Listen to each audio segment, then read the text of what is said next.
Salam hormat, salam selamat dan menyelamatkan.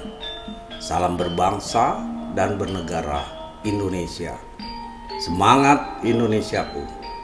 Selamat bertemu di channel Juru Martani. Ini hanya sebuah lisan pengganti tulisan dari sepenggal warisan budaya leluhur Nusantara, bangsa Indonesia. Disajikan tanpa bermaksud melecehkan atau menyinggung dan atau merendahkan semua pihak. Ini hanya wacana tafsiran saya saja, bukan untuk mendapatkan pembenaran. Silakan ambil yang baik dan manfaat untuk kehidupan Anda. Selamat mengikuti. Kita mulai. Dalam catatan sejarah telah diketahui secara umum bahwa Nusantara ribuan tahun yang lalu masih menyatu daratannya. Seperti Pulau Sumatera masih menyatu dengan Pulau Jawa dan Pulau Bali. Bahkan dengan daratan Cina serta Pulau Kalimantan serta beberapa pulau lainnya. Secara ilmu geologi disebut daratan Sunda atau Sundaland. Dalam perkembangannya lalu terpisahkan oleh laut yang disebabkan oleh peristiwa geologi itu sendiri. Akhirnya terdiri dari ribuan pulau yang membentang dari Sabang sampai Merauke yang berdaulat dengan nama Negara Kesatuan Republik Indonesia. Manusia Nusantara yang kemudian menjadi suatu bangsa setelah hidup menetap di suatu daerah dengan bercocok tanam dan berternak atau menangkap ikan, lalu membentuk koloni atau kumpulan yang disatukan oleh kesamaan darah keturunan dan kepentingan yang sama. Mulai dari kelompok kecil lalu bergabung menjadi besar yang kemudian memunculkan kebiasaan hidup yang perlu adanya tatanan norma dan etika sosial individu dan kelompok agar tetap dalam koridor tujuan tatanan kehidupan. Dimulailah adanya adat istiadat yang menjadi ciri kehidupan secara berkelompok yang kemudian menjelma menjadi suatu kerajaan dengan dipimpin oleh satu orang pemimpin yang disebut raja atau ratu, serta membentuk organisasi kerajaan yang memiliki aturan untuk mengatur kehidupan dan mengayomi serta melindungi rakyat serta wilayahnya.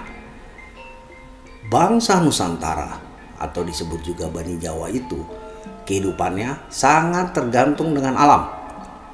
Maka mereka selalu menjaga kelestarian alam. Salah satunya dengan menjaga keharmonisan hubungan alam.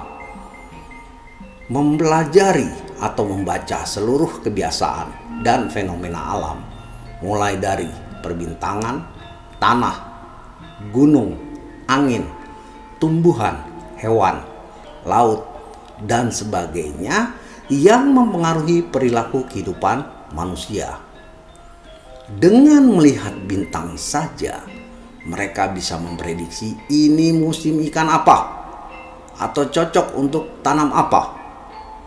Merasakan kelembaban atau kecepatan angin, mereka tahu alam akan bagaimana, sehingga manusianya harus berperilaku bagaimana. Bahkan tahu akan terjadinya huru-hara, peperangan, atau wabah penyakit. Juga mengolah batin spiritual untuk menjaga hubungan dengan bangsa lelembut atau orang halus, atau bangsa di langit kahyangan. Betapa luar biasanya kehidupan leluhur bangsa Nusantara atau Bani Jawa. Dengan membaca alam, lalu ditambah dengan informasi secara spiritual kebatinan, kemudian menjadi suatu kesimpulan. Tata cara kehidupan seperti itulah yang disampaikan dari mulut ke mulut secara lisan, yang lalu disebut pedoman kehidupan atau ajaran kehidupan. Dengan sebutan lainnya, agegaman atau gaman, atau agama, atau pegangan hidup. Ada yang dikemas dalam cerita dongeng atau legenda yang sangat sulit dibuktikan kebenarannya, tetapi penuh dengan muatan pesan bermakna. Biasanya ada yang berbentuk kiasan atau seloka atau tersirat yang perlu ditafsirkan, tetapi ada juga yang tersurat jelas artinya. Banyak juga yang ditulis dalam naskah atau manuskrip kuno. Ada juga bukti-bukti peninggalan peradabannya berupa benda dan bangunan situs purbakala yang bisa disebut sejarah atau secara ilmu sejarah dan ilmu arkeologi yang bisa dibuktikan kebenarannya. Hal inilah yang membuktikan bahwa bangsa Nusantara atau Bani Jawa sebagai bangsa dengan peradaban pemikiran ratusan tahun ke depan, bahkan ribuan tahun yang akan datang, dengan menganalisa bintang-bintang, fenomena laut, getaran bumi atau laut, gejolak angin, perilaku hewan, perkembangan tumbuhan, matahari, bulan, musim penyakit. Bahasa sekarang yang pas itu mengedit alam, hingga sampai pada pengaruh zaman yang dipentaskan oleh tingkah polanya manusia akan seperti apa. Datang zaman dan perginya akan selalu meninggalkan cerita. Tahu sebelum kejadian yang lalu disebut oleh sebagian orang sebagai ramalan, buat saya pribadi hal itu bukanlah sebuah ramalan, tetapi sebuah almanak atau kalender alam yang menyangkut metabolisme alam dan kehidupan manusia, khususnya kejadian di Nusantara, karena tertulis rinci peristiwa demi peristiwa, bahkan dikitabkan. Hal yang paling mendasar adalah benar-benar terjadinya peristiwa atau kejadian yang sudah tertulis ribuan tahun sebelumnya. Tapi okelah, saya ikuti umumnya saja dengan menyebut itu ramalan. Banyak sekali ramalan dan tokoh ramal atau penglihat masa depan atau pengedit alam yang dilahirkan oleh ibu bangsa Nusantara atau Bani Jawa ini. Beberapa contoh ramalan yang sudah terbukti terjadi seperti besok Pulau Jawa akan berkalung besi. Faktanya jalur kereta api di Pulau Jawa. Akan ada kereta berjalan tanpa kuda. Faktanya ada mobil. Akan ada perahu berjalan di awang-awang. Faktanya pesawat. Datangnya penguasa dari negeri seberang dengan ciri-ciri berkulit putih, dari kaki sampai kepala dibungkus kain, membawa tongkat api, doyan makan daging anjing. Faktanya datang VOC dari Belanda, dan masih banyak sekali ramalan yang lainnya. Pada kesempatan ini saya hanya akan fokuskan pada ramalan tentang sosok misterius yang sangat diharapkan kehadirannya atau kemunculannya oleh bangsa Nusantara atau Bani Jawa. Sosok ini sudah sedemikian fenomenanya karena akan bisa membawa pada kemakmuran dan kesejahteraan rakyat di bawah pimpinannya. Beberapa penggal ramalannya seperti sakti tanpa mantra atau doa, menyerang tanpa pasukan, menang tanpa bertanding, senjatanya trisula dari kitab roda, bisa mengetahui rahasia seseorang, memahami apa yang akan terjadi, dan tentunya masih banyak lagi ramalannya. Sosok ini masih tersembunyi atau masih menjadi rahasia sesuai dengan adanya ramalan bahwa masih sembunyi di tempat terang. Sosok ini bernama Satrio Piningit atau Ratu Adil. Banyak yang mencoba mencarinya dengan berbagai cara pendekatan, terutama dengan cara spiritual agama, spiritual adat, atau kombinasi keduanya. Hasilnya semua masih buram atau abu-abu dengan berbagai alasan, terutama karena saat ini belum waktunya. Bahkan 91 tahun yang lalu, yaitu pada tanggal 2 Desember tahun 1930 di Gedung Pengadilan Negeri Bandung, Soekarno membacakan pledoinya yang terkenal sebagai Indonesia Menggugat. Soekarno saat itu menjabat sebagai pemimpin redaksi majalah Pikiran Rakyat, dituduh melakukan makar terhadap pemerintah kolonial Belanda. Soekarno menyampaikan pledoinya dengan mengutip ramalan Prabu Joyoboyo yang menurutnya ramalan itulah yang berhasil membangkitkan semangat dan harapan rakyat.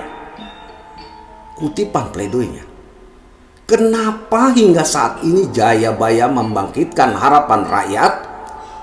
Tidak ada alasan lain selain karena rakyat menangis menunggu dengan yakin demi keselamatan mereka, seperti seseorang yang hidup di kegelapan, yang tak pernah menyerah untuk menunggu dan berharap. Setiap jam, setiap menit, setiap detik, kapan matahari akan terbit. Silahkan pertimbangkan Tuan Hakim, kenapa orang Hindia Belanda masih menunggu Ratu Adil. Seorang pemimpin besar dan presiden pertama Republik Indonesia juga meyakini ramalan tentang Satrio Piningit atau Ratu Adil, yang bahkan digunakan dalam pembelaannya saat di pengadilan. Cobalah direnungkan ramalan sembunyi di tempat terang. Pada umumnya, sembunyi itu di tempat gelap agar tidak terlihat. Tetapi ini sembunyi di tempat terang yang mudah terlihat. Kalau tidak terlihat, maka hanya satu alasannya, yaitu mata kita yang gelap atau digelapkan. Saya juga mencari sosok Satrio Piningit dengan cara pendekatan fakta yang ada, bukan dengan cara spiritual kebatinan. Sudut pandang realita berdasarkan kenyataan dan mengutip serta menafsirkan beberapa kalimat ramalan yang ada, lalu berkesimpulan. Kita belok dulu sebentar. Ciri dasar sebuah negara yang saya dapat dari pelajaran sekolah: 1. Punya wilayah, baik darat, laut, dan udara. 2. Punya rakyat. 3. Adanya pemerintahan. Adanya lambang negara, yaitu bendera. Adanya undang-undang rakyat dan sistem pemerintahannya. Rakyatnya mempunyai kesamaan dan kepentingan dasar bernegara atau mempunyai visi dan misi yang sama. Pertanyaannya, apakah ada sebuah negara tanpa punya wilayah tetapi punya pemimpin, punya rakyat, punya undang-undang, punya lambang negara? Jawabannya ada. Kembali lagi ke ramalan tentang akan adanya sosok pemimpin, yaitu Satrio Piningit. Ternyata terjawab ramalan sembunyi di tempat terang, bahwa mata kita yang digelapkan alias tidak menyadarinya. Dengan mukjizatnya atau kesaktiannya yang luar biasa tanpa berperang, telah membentuk dan memimpin sebuah negara dengan menyihir orang untuk berbondong-bondong menjadi rakyatnya dengan senang hati. Bersenjata pisau mata tiga atau trisula yang terbukti sangat ampuh kesaktiannya. Bahkan saking hebatnya itu sampai menusuk relung jiwa dan mempengaruhi pikiran rakyatnya. Memimpin 3 negara yang menjadi satu kesatuan dengan masing-masing negara mempunyai lambangnya sendiri.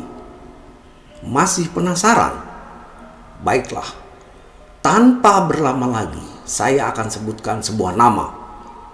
Sekali lagi ini saya sajikan tanpa bermaksud merendahkan pihak manapun terutama saudara-saudara sebangsa Nusantara dan setanah air Indonesia. Ini hanya wacana tafsiran saya saja, bukan untuk mendapatkan pembenaran. Pisau mata tiga atau senjata Trisula yang pertama dan di tengah adalah sebuah lembaga media sosial dengan jaringan internet yang bernama Facebook.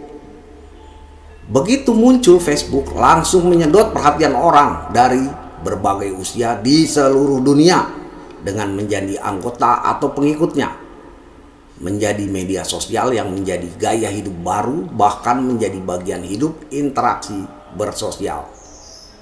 Ditambah lagi dengan perkembangan teknologi handphone yang semakin smart dan canggih, maka semakin menjadikan daya tarik dan keterikatan pengikutnya. Membuktikan juga dengan ramalan tentang kesaktiannya yang bisa tahu rahasia seseorang. Bagaimana bisa tahu?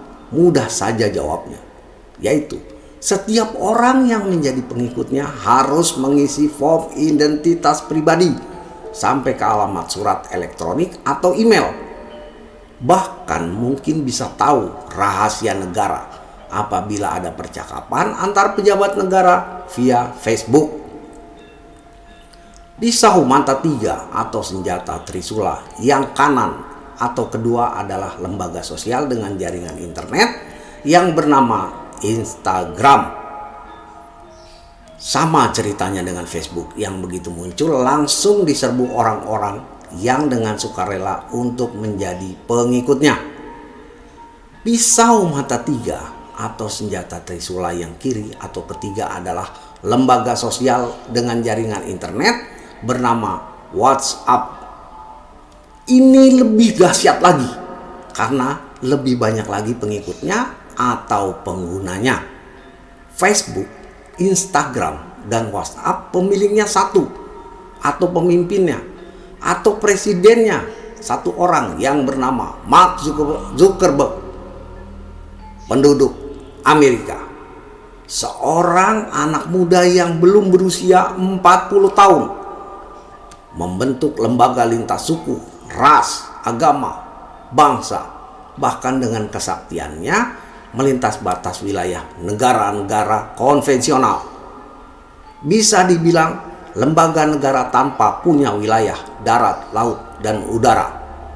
Punya pemerintahan serta undang-undang atau aturan sendiri. Punya lambang negara sendiri. Rakyatnya adalah pengikutnya atau anggotanya yang saat ini berjumlah kira-kira 3 miliar lebih. Hebatnya lagi, semua rakyatnya dengan senang hati bergabung yang bahkan rela merogoh kocek untuk membayar kepada negaranya agar tetap eksis atau diakui sebagai rakyatnya. Selamat kepada Mas Mark Zuckerberg. Anda telah memenuhi kriteria atau ciri-ciri dari sebagian ramalan bangsa Nusantara atau Bani Jawa, khususnya sebagian dari ramalan Prabu Joyoboyo.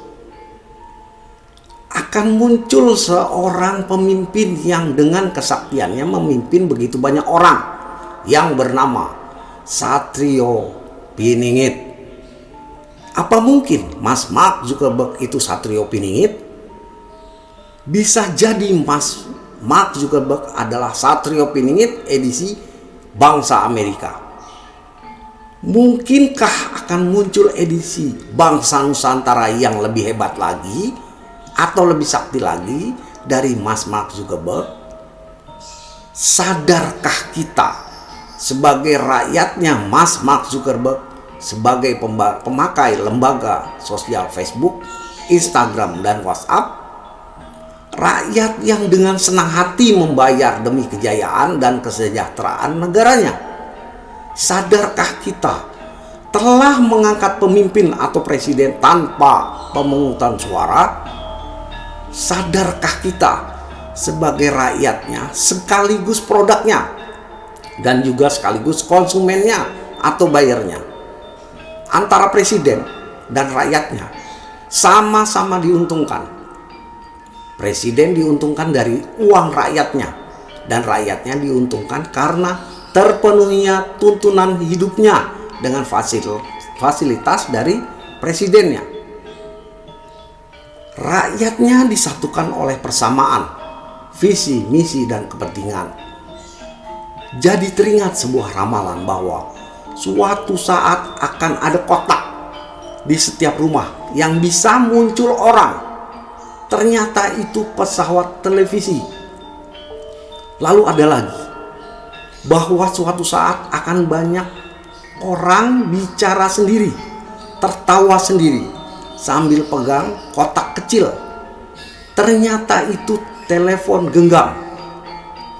Pesan lanjutan di ramalan tersebut adalah semua itu hanya tontonan. Hanya tontonan hidup yang lalu menjadi tuntunan hidup. Semua ini karena media sosial sudah dijadikan kebutuhan hidup sehari-hari oleh umat manusia. Sebuah tuntutan kebutuhan zaman yang sulit dihindari. Tinggal bagaimana menyikapinya dengan bijak.